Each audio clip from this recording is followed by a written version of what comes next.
반갑습니다. 일곱 빛깔 책 이야기입니다. 오늘 소개해 드릴 책은요. 지친 마음을 달래주는 32가지 위로 내가 찾던 것들은 늘 내 곁에 있었다입니다.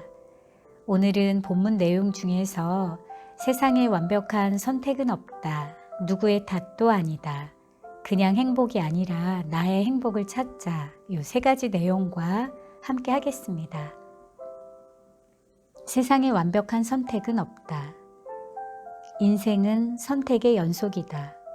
사소하게는 식사 메뉴나 미팅 장소를 정하는 것에서부터 거창하게는 결혼이나 이혼, 퇴사나 재취업에 이르기까지 우리는 매 순간 수없이 많은 선택을 하며 살아간다. 이혼을 해야 할지 말아야 할지, 직장을 계속 다녀야 할지 그만둬야 할지 선택하는 일은 쉽지 않다. 어느 쪽을 선택해도 일장일단이 있기 때문이다. 살고 싶지 않은 사람과 이혼한다고 재출발을 쉽게 할 수 있는 것도 아니며 상사가 꼴보기 싫어 직장을 그만둔다고 다음 직장에서 마음에 드는 상사를 만날 거라는 보장도 없다. 선택을 쉽사리 하지 못하는 건 모든 일에는 일장일단이 있고 하나를 얻기 위해서는 하나를 포기해야 하기 때문이다. 사람들이 선택에 대한 고민을 나에게 털어놓을 때마다 나는 이렇게 말한다. 그런 고민은 레스토랑에서 피자를 먹을까 파스타를 먹을까 고민하는 것과 다르지 않아요. 내 마음이 맞다고 생각하는 방향으로 솔직하게 따르면 됩니다. 고민은 깊게 하면 할수록 깊어진다. 하지만 한없이 깊게 고민을 한다고 완벽한 선택을 한다는 보장은 없다. 과연 무엇이 옳았는지는 시간이 지나봐야 알 수 있으며 옳다 그르다의 기준 또한 주관적인 것에 불과하다. 내 인생에서 가장 중요한 선택인데 어떻게 그리 쉽게 말할 수 있느냐고 하고 싶은가? 그러면 잘 생각해 보자. 인생에서 중요하지 않은 선택이 있겠는가? 선택의 기로에서 어느 쪽을 선택하느냐는 그리 중요한 문제가 아니다. 어느 쪽을 선택하든 기대했던 것을 모두 얻지는 못한다. 그래서 오히려 너무 깊게 고민해서 선택한 사람들은 선택한 길에서 조금만 벗어나도 역시 다른 걸 선택했어야 하는데 라며 후회를 하고 괴로워한다. 후회하지 않은 선택을 하려면 미련이 남지 않을 선택이란 없다는 명제를 받아들여야 한다. 어떤 길을 선택하든 미련이 남기 마련이다. 세상에 완벽한 선택이란 존재하지 않는다. 그렇게 생각하면 오히려 마음이 편해지고 선택하기도 훨씬 쉬워진다. 내 마음이 진정으로 원하는 길을 따르면 그만이기 때문이다. 사람들은 선택의 기로에서 다른 사람의 조언을 구하곤 한다. 삶에 대한 경험이 깊고 풍부한 사람들은 누군가가 조언을 구할 경우 답을 주기보다는 스스로 찾아보라고 한다. 이럴 땐 이렇게 하고 저럴 땐 저렇게 하라면서 명쾌한 답을 내놓는 사람들은 인생의 어려움을 경험하지 못했거나 자기 일이 아니라고 깊이 생각하지 않는 사람일 가능성이 크다. 세상에 쓸모없는 일은 없다. 모든 일은 쓸모가 있다. 그래서 최악의 선택이란 아무것도 선택하지 않는 것이다. 어느 쪽으로도 가지 않고 가만히 서 있는다면 아무 일도 일어나지 않고 결국 얻는 것도 없다. 해봐서 안 되면 처음으로 돌아와 다시 선택하면 된다. 더 좋은 길을 찾아 그 길을 선택하면 그만이고 그 길 외에 더 좋은 길이 없어 보이면 다시 도전하면 된다. 그런 식으로 나에게 어울리는 길을 찾아야 한다. 인생의 기로에 섰을 때 중요한 것은 스스로의 힘으로 선택하는 것이다. 어떤 결과가 나오느냐는 그렇게 중요하지 않다. 실패하더라도 내가 선택한 길이라면 미련이나 후회 같은 것이 남지 않는다. 하지만 스스로 선택한 길이 아니라면 성공을 해도 찜찜하고 실패를 하면 원망과 후회만 남을 뿐이다. 누구의 탓도 아니다. 인생이 제대로 풀리지 않을 때 사람은 자기도 모르게 누군가 탓할 대상을 찾게 된다. 그 대상이 다른 사람일 수도 있고 자기 자신일 수도 있다. 아니면 특정한 사람이 아닌 막연한 누군가가 될 수도 있다. 열심히 공부해서 좋은 직장에 들어갔다고 생각했는데 일은 많고 월급이 생각보다 오르지 않는다면 그것은 누구의 탓일까? 회사를 좀 더 신중하게 고르지 못한 내 탓일까? 내 기대만큼 대우를 해주지 못하는 회사의 탓일까? 입사할 회사는 내가 고른 것이지만 회사 생활이 그렇게 되리라는 걸 내가 미리 알 수는 없는 일이다. 그러니 회사 생활이 힘든 건 내 탓이 아니다.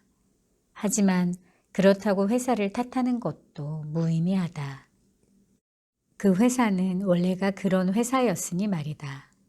그렇다면 여기서 중요한 것은 누구 탓이냐를 따지는 것이 아니라 그 회사를 더 다닐지 다른 회사로 옮길지 결정하는 것이다. 우리는 인간으로서 통제할 수 없는 일조차 누군가를 탓하려고 한다. 날씨가 좋지 않아 어쩔 수 없이 비행기가 연착이 된 것을 항공사 탓으로 돌리거나 갑자기 몸이 아파 일하지 못하게 된 것에 대해 건강관리를 제대로 못했다고 자신을 탓하기도 한다. 하지만 이런 것들은 인간의 힘으로 통제할 수 없는 것들이다. 엎질러진 물이라는 말이 있다. 한번 엎질러진 물은 안타깝지만 아무리 고민을 해봐도 다시 그릇에 담을 수 없다. 그것이 현실이다. 당신이 오로지 전념해야 할 일은 현실을 직시하고 어떻게 하면 지금의 이 우울한 기분을 떨쳐버리고 다시 일어설 수 있을까 하는 것이다. 왜 이렇게 되었을까라고 괴로워하거나 난 역시 운이 없는 걸까라며 우울해하는 것은 아무런 의미가 없다. 누군가의 탓으로 돌린다고 해서 문제가 해결되는 것도 아니다.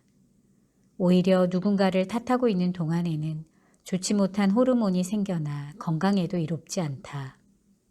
누군가를 탓하는 것은 아직 마음속에 미련이 남아있다는 것이다. 하지만 미련이 오래가면 내 마음만 상할 뿐이다. 되돌릴 수 없는 일에 내 마음만 상한다면 얼마나 바보 같은 일인가. 또 누군가를 탓하는 것은 마음속에 남아있는 욕심을 버리지 못했기 때문이다. 상황이 바뀌면 그 욕심을 채울 수 있을지도 모른다고 기대하는 것이다. 하지만 내가 바꿀 수 있는 것은 외부의 상황이 아니다. 내가 바꿀 수 있는 것은 오로지 내 자신뿐이다. 그래서 내 마음을 바꿔 내 안에 있는 욕심을 버리면 누군가를 탓하려는 마음도 사라지고 만다. 어떤 사건이 발생하면 사람들에게는 그 일에 대한 원인을 찾고 싶은 본능이 발동된다. 그래서 자신에게 좋지 않은 일이 생겼을 때 누군가를 탓하고 싶은 것은 자연스러운 일일지 모른다. 그런데 문제는 책임 소재가 불분명한 일임에도 누군가에게 그 모든 책임을 지우려 한다는 것이다. 만약 굳이 누군가를 탓해야 마음이 편해질 수 있다면 그냥 인생 탓이라고 생각하면 어떨까? 나도 상대도 아닌 인생이라는 알 수 없는 묘한 존재가 알 수 없는 이유로 어떤 일이 벌어지게 만들었다고 말이다. 인생은 묘해서 지금 벌어지고 있는 일이 안 좋아 보여도 나중에 그 일 때문에 더 좋은 일이 생기기도 한다. 지금 사랑하는 누군가와 헤어지면 마음이 아프겠지만 나중에 더 좋은 사람을 만나게 될지 누가 알겠는가. 지금 직장이 너무 힘들고 고달파서 어쩔 수 없이 직장을 옮겼는데 새로 옮긴 직장이 정말 내가 원했던 직장이 될지 누가 알겠는가. 그냥 행복이 아니라 나의 행복을 찾자. 눈물에는 두 가지가 있다. 하나는 슬퍼서 흘리는 눈물이다. 사랑하는 사람을 떠나보냈거나 비참한 광경을 보았을 때 흘리는 눈물이 그런 눈물이다. 다른 하나는 억울해서 흘리는 눈물이다. 일이 뜻대로 되지 않았거나 잘못한 것도 없는데 비난을 받았을 때 흘리는 눈물이다. 나는 슬퍼서 흘리는 눈물에는 100% 공감하지만 억울해서 흘리는 눈물에는 반대한다. 억울하다면 울고 있을 일이 아니라 그 억울함을 풀어야 한다. 또 무언가에 대해 억울하다면 눈물을 흘릴 게 아니라 그게 진짜로 억울한 일인지 혹시 나만의 착각은 아닌지 되돌아봐야 한다. 사람들은 본능적으로 모든 일에 대해서 자기중심적으로 생각하는 경향이 있다. 그래서 별것 아닌 일에도 혹은 어떻게 할 수 없는 일인데도 억울해하는 경우가 많다. 이렇게 말하는 사람들이 있다. 노력을 했는데도 일이 잘 되지 않아요.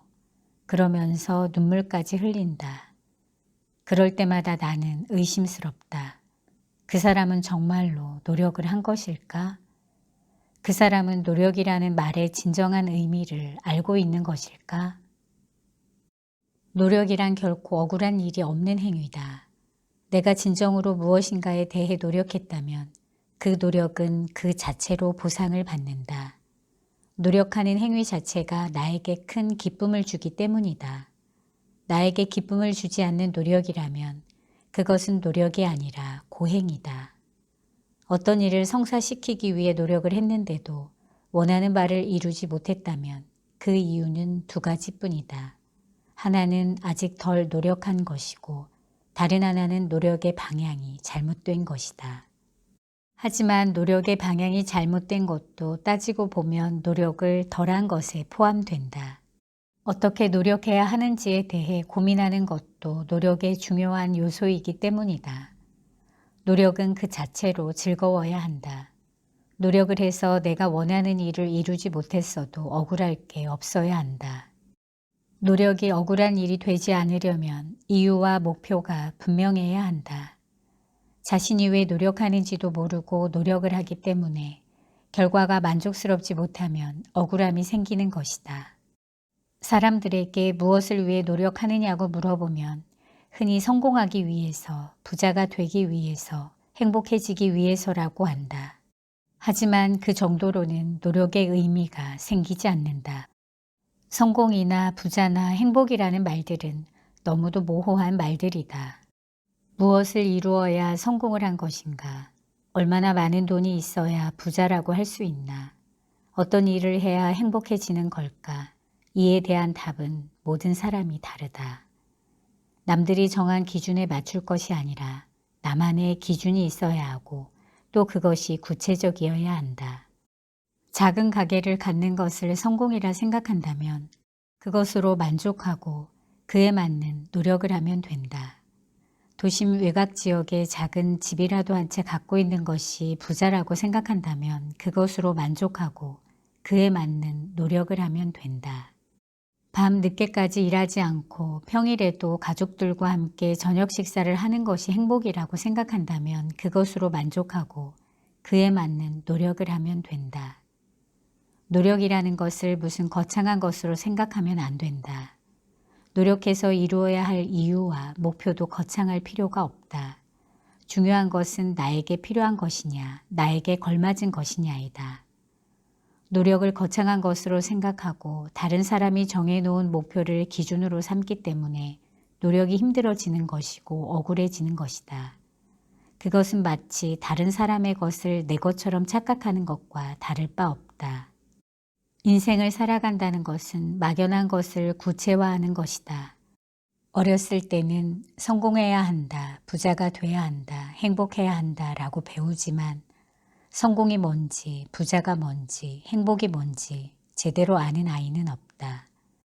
삶의 희노애락을 겪으면서 아이들은 그 의미를 터득해 나가며 자신이 진정으로 원하는 것이 무엇인지 배워나간다.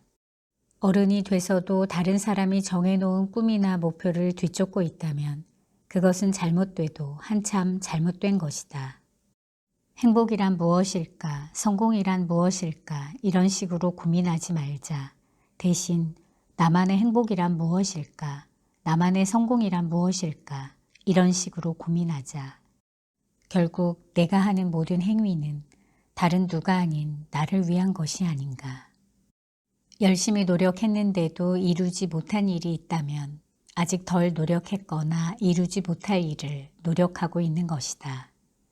덜 노력했다면 더 노력하면 될 일이고 더 노력하기 싫다면 그 일을 포기하면 그만이다. 포기가 나쁜 것인가? 시도해 보지도 않고 포기하는 것은 문제가 있지만 어느 정도 노력을 해보고 아니다 싶으면 포기하는 것도 나쁘지 않다. 이룰 수 없는 일에 도전하는 것도 용기이지만 이루지 못할 일을 포기하는 것도 커다란 용기를 필요로 한다. 억울해서 흘리는 눈물은 될 수 있는 대로 없어야 한다. 살다 보면 진짜로 억울한 일도 생기겠지만 그렇다 해도 눈물을 흘리지는 말자. 운다고 억울한 일이 바뀌는 것도 아니고 새롭게 재구성되는 것도 아니다. 억울한 일은 만회하면 그만이고 되돌리기 힘들다면 잊어버리면 그만이다. 인생이 매일 기쁠 수만은 없다. 내 의지와는 상관없이 우울하거나 슬프거나 괴로운 일이 생기는 게 인생이다. 하지만 가만히 잘 생각해보면 어떤 일 자체가 우울하고 슬프고 괴로운 것은 아니다. 밤하늘에 떠있는 달을 보고 어떤 사람은 기뻐하고 다른 사람은 슬퍼한다. 같은 달인데 다른 반응을 보인 것이라면 달 자체가 기쁘거나 슬픈 것이 아니다. 달은 그냥 달일 뿐이고 그 사람의 마음이 기쁘거나 슬픈 것이다. 상황에 대한 감정은 결국 내가 결정하는 것이다. 그림자는 빛이 있는 곳에서만 생긴다. 그림자와 빛은 언제나 같이 붙어 다니는 짝이다. 슬픔은 기쁨의 짝이고 우울함은 쾌활함의 짝이고 불행은 행복의 짝이고 죽음은 삶의 짝이다. 그러니 두려워하지 말자. 슬픔이나 우울함, 불행이나 죽음은 그 자체로 나쁜 것도 아니고 잘못된 것도 아니다. 그것들은 기쁨과 쾌활함, 행복과 삶의 다른 면일 뿐이다. 슬픔은 기쁨으로 감싸주면 되고 우울함은 쾌활함으로 위로해주면 되고 불행은 행복으로 안아주면 되고 죽음은 삶으로 보듬어주면 된다. 어떤 상황에 처하든 어떤 사람을 만나든 한 가지 태도만 잃지 않으면 된다. 그것은 바로 삶에 대한 긍정이다. 세상은 아직 살만한 곳이고 사람들은 아직 믿을 만하다는 긍정적인 생각을 잃지 말자. 그 생각만이 당신의 삶을 앞으로 나아가게 할 것이다.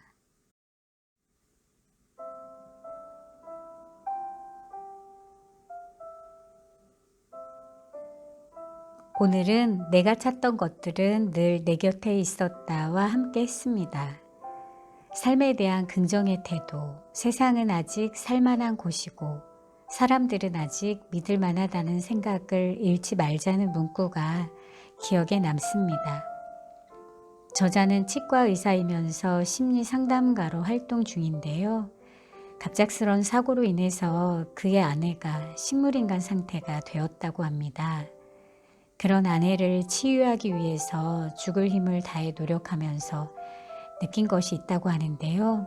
바로 행복과 불행을 결정짓는 것은 세상이 정해놓은 기준이 아니라 그 일에 대해 내가 어떤 태도를 취하느냐에 달려 있다는 것을 깨달았다고 합니다. 오늘은요, 그냥 성공, 그냥 행복이 아니라 나만의 성공, 또 나만의 행복이 무엇인지 생각해보고 앞으로의 계획도 세워보는 그런 하루가 되셨으면 좋겠습니다. 지금까지 7빛깔 책 이야기였습니다. 감사합니다.